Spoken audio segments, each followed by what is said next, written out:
Asian Forum for Human Rights and Development. Madam Vice President, Forum Asia welcomes the progress report of the High Commissioner on improving access to remedy for business-related human rights abuses. We echo the report's assertion that victims and witnesses of business-related abuses may be reluctant to seek remedies for fear of reprisals. In Asia, victims, witnesses and human rights defenders who address abuses related to business activities have faced falsified criminal charges, harassment and even arbitrary execution. For example, in Thailand, Mr. Chai, a land rights defender, was killed in February 2015 for advocating against land grabbing by a palm oil company in Klong Patana.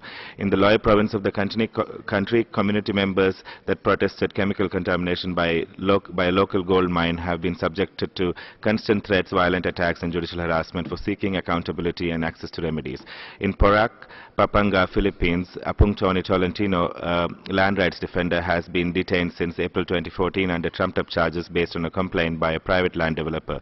In Myanmar, Burma, last May, 3 land rights activists were among 9 people sentenced to a prison term in connection with a symbolic plough protest in Mandalay. In Asia, victims and human rights defenders who seek domestic judicial remedies encounter immense challenges due to strong and undue influence exercised by the private sector over public institutions. Collusion between governments and businesses or corporate capture is a growing obstacle to justice and effective remedy to victims.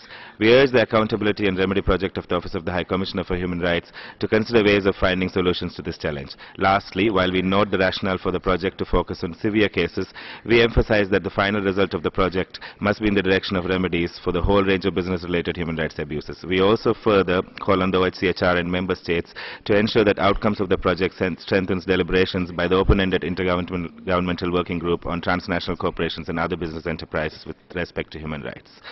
Thank you, Madam Vice President.